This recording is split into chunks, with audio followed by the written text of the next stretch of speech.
Hello guys, good morning! Ito yung breakfast natin, green tea and milk, pinagsama ko siya. So, hindi ko na pinakita paano ko nilagay yung green tea sa mainit na tubig, char. So, ito na yung breakfast natin, kain po tayo. So, kailangan na nating magpapayat, charot, pero mataba pa rin. Hindi kasi last week, puro Milo ako.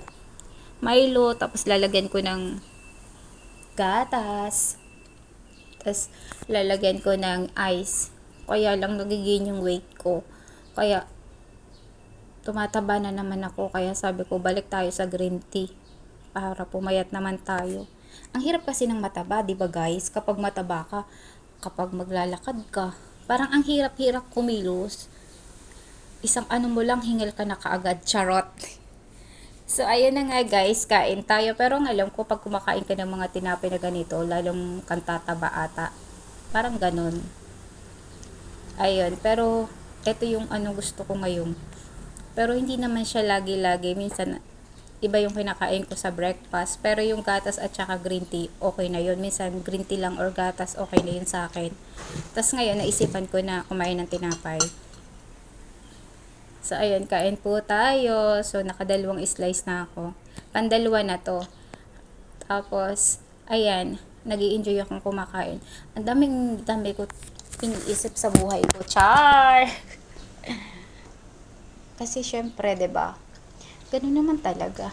Nag-usap kami ni tita ko kagabi, tas nagkwento ako sa kanya na bakit ganun sa ating angkan, ang dami-dami natin, pero syempre sa amin pa napunta yun. Tas sabi naman ng tita ko is, ano ka ba?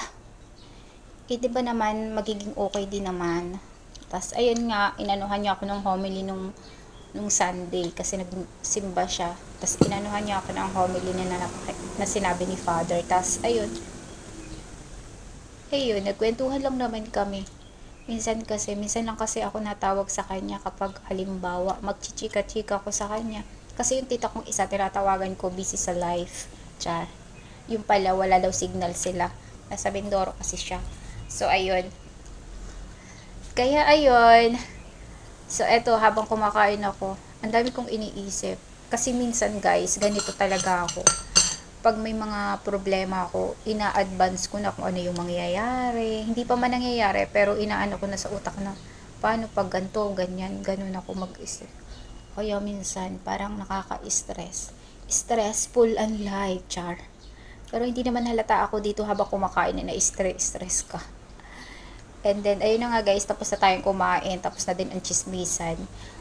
Tapos dito sa amin, umuulan. So, medyo maalinsangan ng panahon. Umaga, tas umuulan siya malakas, tas tumila naman na siya. Pero yung harapan namin is sobrang dami na ng tubig. So habang umiinom ako ng gatas, ayan na guys, tapos na akong kumain and then umiinom na lang ako ng